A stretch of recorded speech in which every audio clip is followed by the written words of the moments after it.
तो D media times में आपका पुनः स्वागत है। वैशाली नगर के हनुमान नगर स्थित सामुदायिक भवन में चल रही संगीत में श्री राम कथा के 7वें दिवस पर पूज्य राजन जी महाराज प्रभु श्री राम के वन गमन मंगल यात्रा व भरत चरित्र प्रसंग सुना रहे हैं। इससे पहले सोमवार को महाराज श्री ने केवट प्रसंग सुनाया, जिसे सुनकर भक्त भाव विभोर हो गए। राजन जी महाराज ने कहा कि हम सब सुख की तलाश में हैं, हम चाहते हैं कि जीवन में दुख कभी आए नहीं। महाराज श्री ने राम भरत मिलन प्रसंग सुनाते हुए कहा कि भक्ति स्वतंत्र सकल सुख खानी, बिनु सत्संग न पावे प्राणी, पुण्य पुंज बिनु मिलई न संता, सत्संगति संकृति कर अंता। राम कह रहे हैं कि भक्ति स्वतंत्र है और सब सुख की खान है, परंतु सत्संग के बिना प्राणी इसे नहीं पा सकते। तो सत्संग संतों का करना चाहिए और संत मिलते हैं अच्छे काम करने से।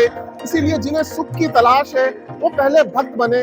दोस्तों, हम आपको एक बार पुनः बता दें कि वैशाली नगर के हनुमान नगर स्थित सामुदायिक भवन में प्रतिदिन दोपहर 3 से शाम 7 बजे तक राम कथा हो रही है, जो जयपुर शहर के लिए किसी सौभाग्य से कम नहीं है। तो चलिए दोस्तों, बिना देर किए पूज्य राजन जी महाराज के मुखारबिंद राम कथा का आनंद लेते हैं। लेकिन इससे पहले हमारे चैनल डी मीडिया टाइम्स को सब्सक्राइब जरूर कर लें और वीडियो को लाइक और शेयर करना ना भूलें। जय श्री राम।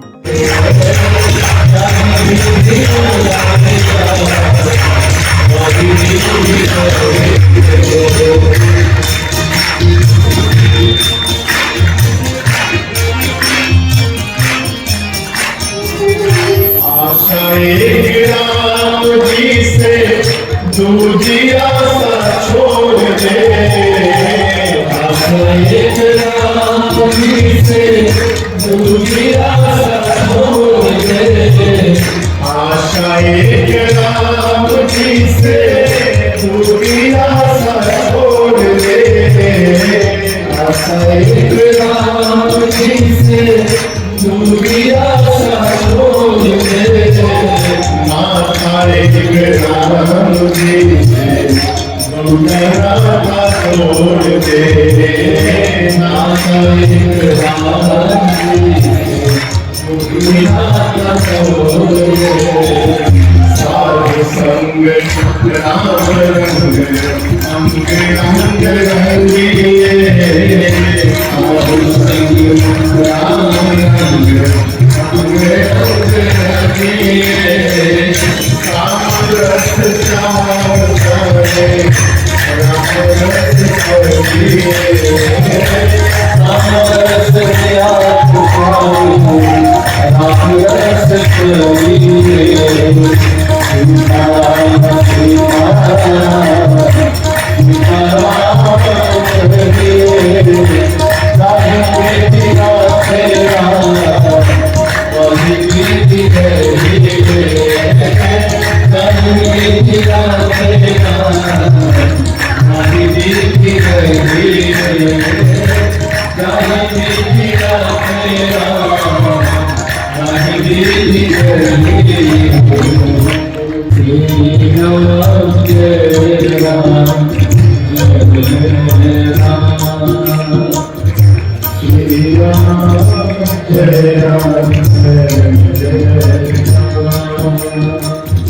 श्री राम जय राम जय राम, श्री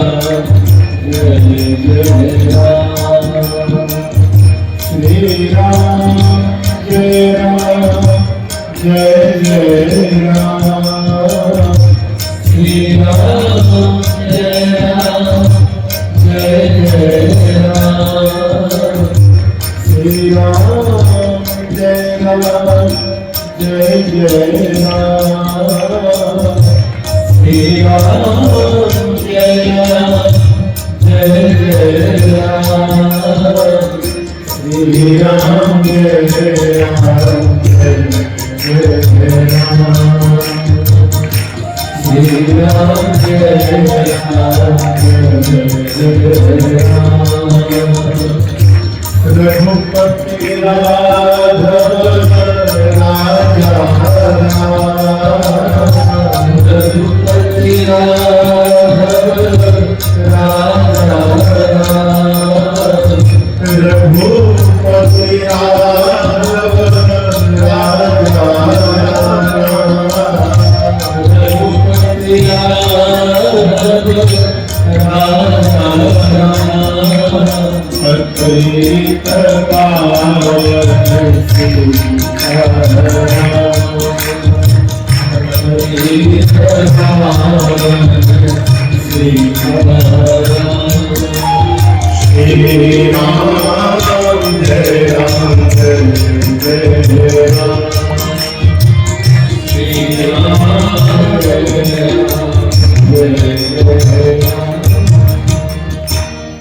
बोलिए सियावर रामचंद्र भगवान की जय।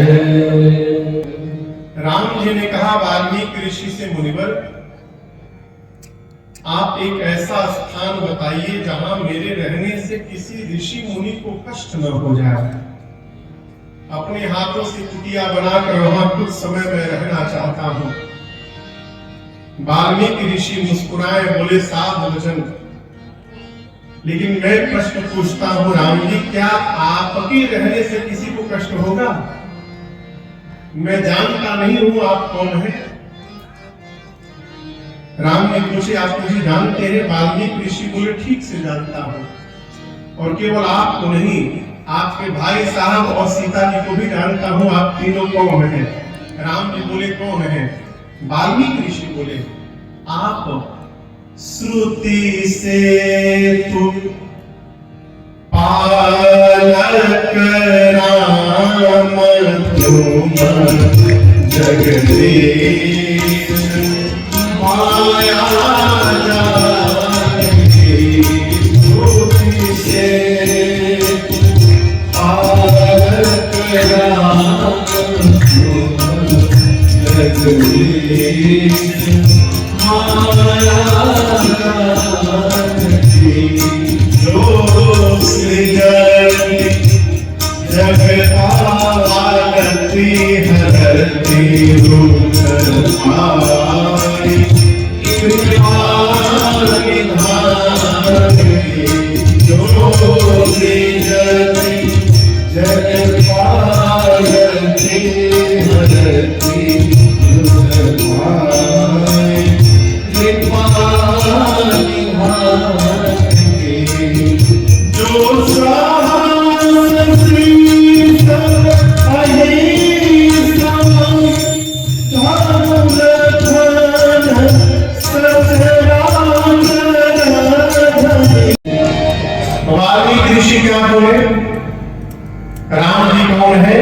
श्रुति से तुम, श्रुति मतलब समझते हैं?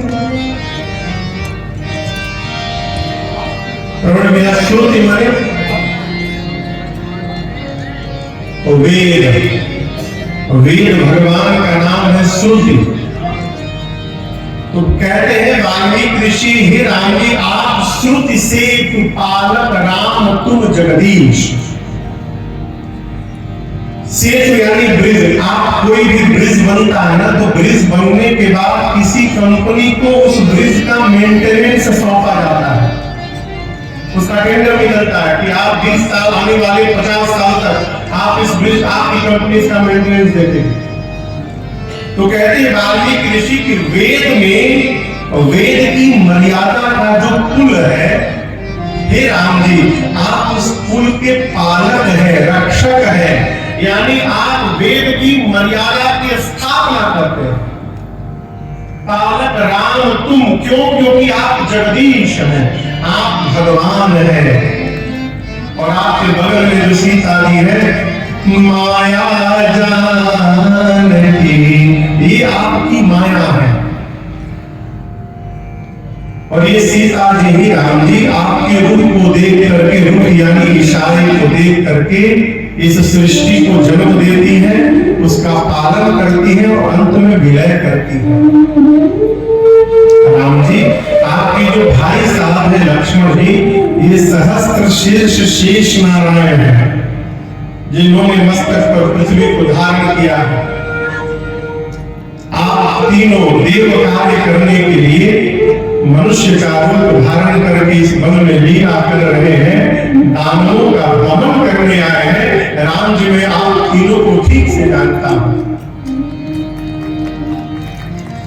राम जी मुस्कुराए।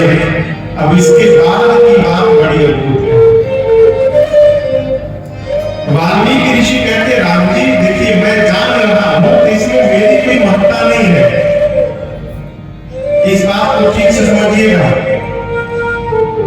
भगवान के स्वरूप का विस्तार कोई नहीं बता सकता।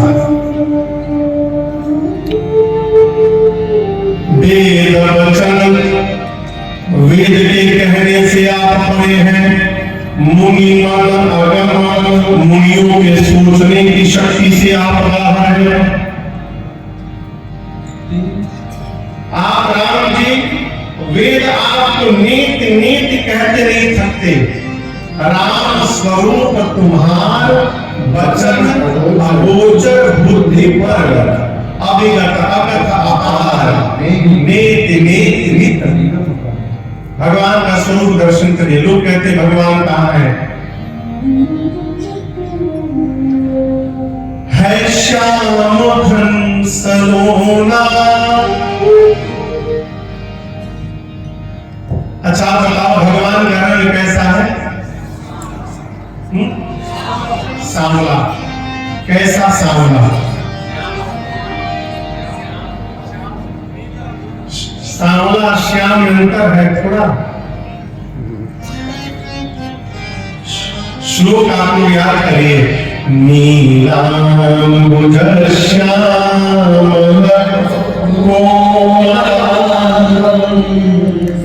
सीता समानो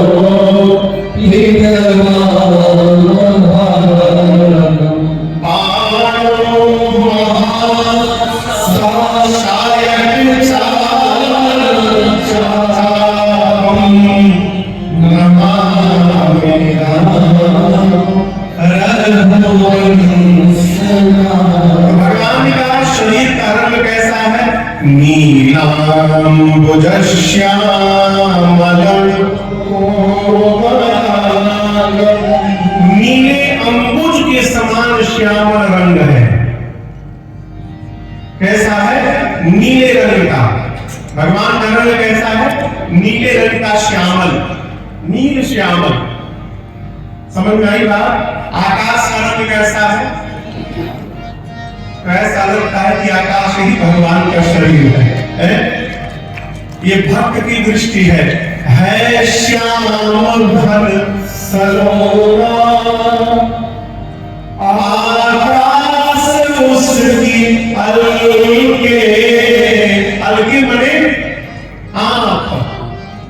ये आकाश भगवान का मित्र है श्याम घन सलोना। आकाश उसकी अलके। देव शयनी एकादशी जानते हैं ना? गुरु पूर्णिमा के पहले जो एकादशी पड़ती है उसका नाम है देव शयनी एकादशी। और दीपावली के बाद जो एकादशी पड़ती है उसका नाम है देव उठनी एकादशी। तो देव शयनी से लेकर देव उठनी एकादशी तक देवता सो जाते हैं। तो कहते भगवान सो गए, हो गए। लेकिन आप भ्रम से बाहर रहिएगा। सोया हुआ है फिर भी दोनों खुली है पलकें। सोया हुआ है फिर भी दोनों खुली है पलकें। कहाँ है? भीतर है उनके धड़कन, भीतर है उनके धड़कन, और बाहर है उनके वाणी। भगवान सुना गया संसार की प्रभु प्राण है जगत के, प्रभु प्राण है जगत के, और सब जीव उनके प्राणी। भगवान सुना गया संसार की। भगवान कहने से परे है, सोचने से परे है, समझने से परे है। पूरा वाल्मीकि जी कहते हैं राम जी पूरा जगत दृश्य है, आप ही उस दृश्य को देखने वाले हैं। आप ही राम जी ब्रह्मा विष्णु महेश को नचाने वाले हैं। और जिन ब्रह्मा विष्णु महेश को आप राम जी नचाते हैं वो भी आपके मर्म को नहीं जानते। ते न जाने मर्म तुम्हारा। लक्ष्मण जी बोले राम जी से, भैया एक बात करें,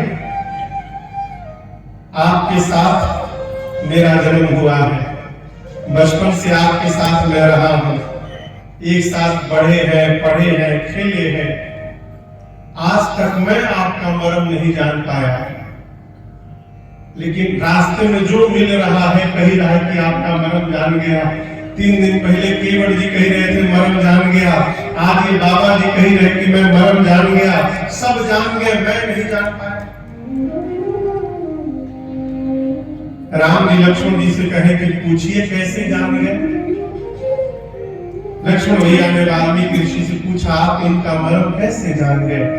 वाल्मीकि ऋषि ने कहा, यही तो बात है, कोई भी साधन करके, न पूजा करके,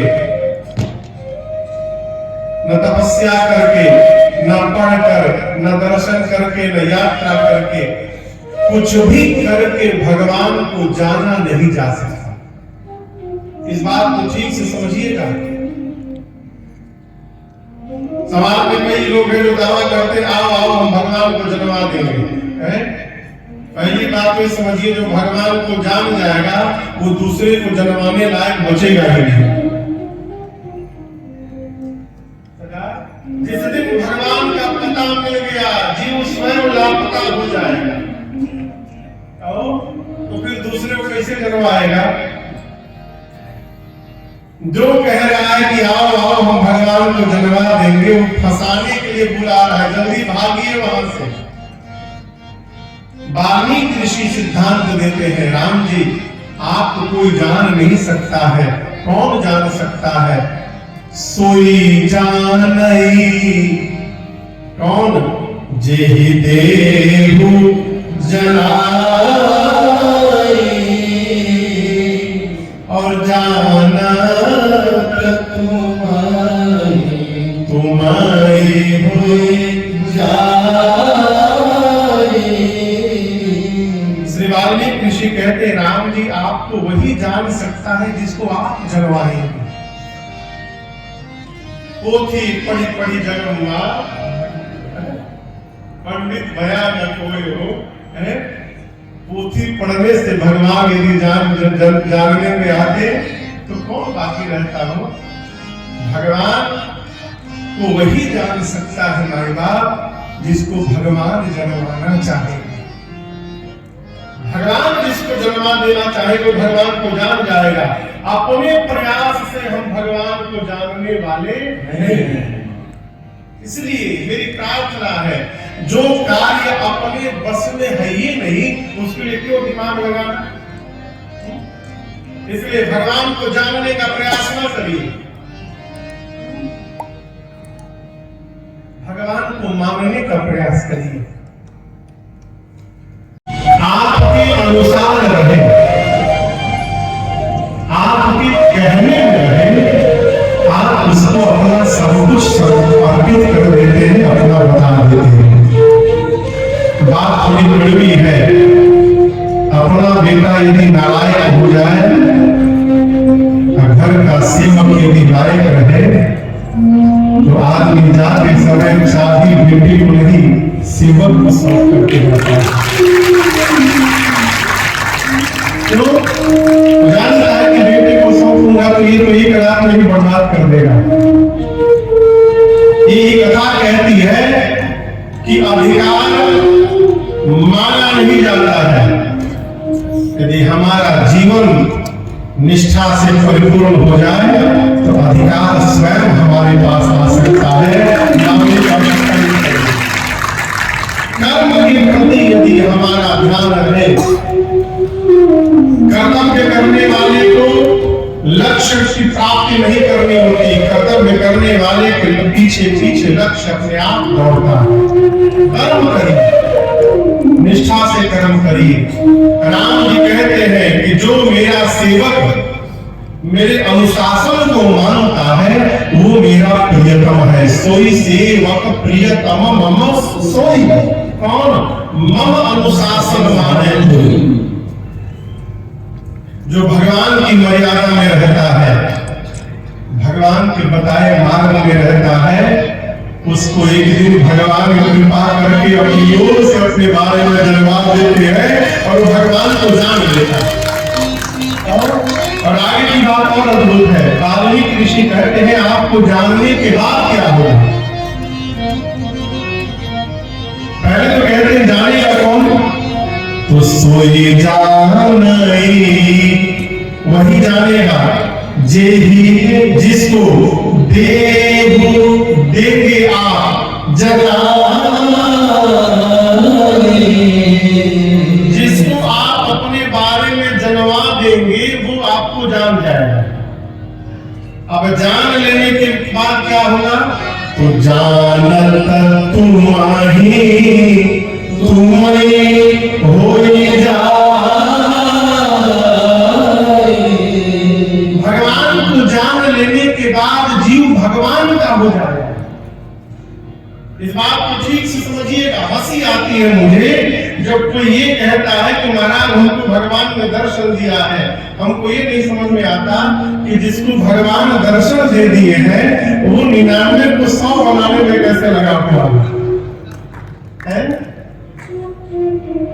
भगवान जिसको दिखाई पड़ जाएंगे उसके लिए जगत समाप्त हो जाएगा।